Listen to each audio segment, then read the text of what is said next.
Kung mahalin yung sarili and yung patawarin mo yung sarili mo sa mga mistakes na gawa mo kasi first of all, kailangan patawarin mo yung sarili na.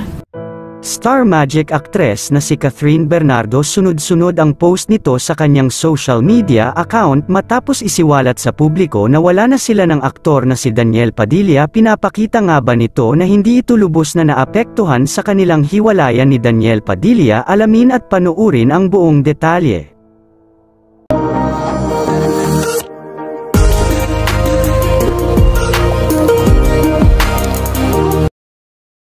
Matapos kumpirmahin ng aktres na si Catherine Bernardo na hiwalay na sila ng halos isang dekada nitong minahal at halos ialay na lahat sa taong ito ang kanyang buhay, ay isiniwalat ng aktres na tapos na umano sila ni Daniel Padilla at hiling na lamang nito na tanggapin na lang ng mga taong sumusuporta sa kanilang dalawa na tanggapin na lamang na wala na talaga sila.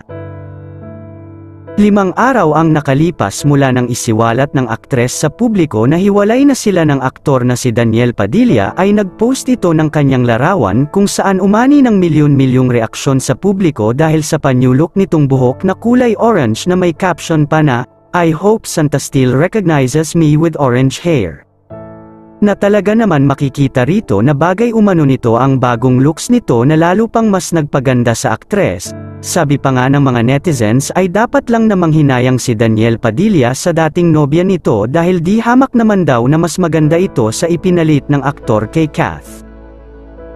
Ngayong araw lamang December 8, 2023 ay nagpost ulit ang aktres sa social media account nito ng isang sexy picture habang suot-suot nito ang kulay mint green na bra.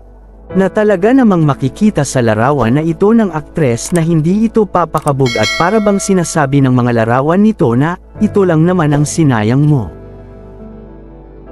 Makikita talaga sa aktres na hindi nito ipinapakitang apektado ito sa hiwalayan nila ng aktor dahil matapos nitong kumpirmahin na hiwalay na sila ay siya namang sunod-sunod ang pag-post nito sa kanyang social media account na mababakas talaga sa mukha nito na masaya na ito ngayong malaya na siya. Kabaligtaran naman umano sa ex-boyfriend nitong si Daniel Padilla dahil matapos din itong mag-post na hiwalay na nga sila at sinabing ang pagmamahal nito kay Kath ay walang katapusan, ay wala na itong naging post hanggang ngayon. Sabi nga ng mga netizens ay labis nitong dinamdam ang paghiwalay ni Kath sa kanya. Ayon sa aming source na mataan ang aktor kamakailan kasama ang mga kapatid nitong sina Carmela at Maggie, sinurpresa ng mga ito ang mga ulila at cancer patient sa isang event sa Okada, Manila. Ito ang kauna-unahang public appearance ng aktor matapos ang hiwalayan nila ni Catherine Bernardo. Hindi naman ito nakaligtas sa mata ng mga netizens at napansin ng mga ito na habang kinukwentuhan ni DJ ang mga paslit ay tila mugto pa rin ang mata ng aktor hanggang ngayon. Nagbigay naman ng suporta ang mga tagahanga nito at sinabing, "Stay strong DJ, kaya mo yan, dito lang kami."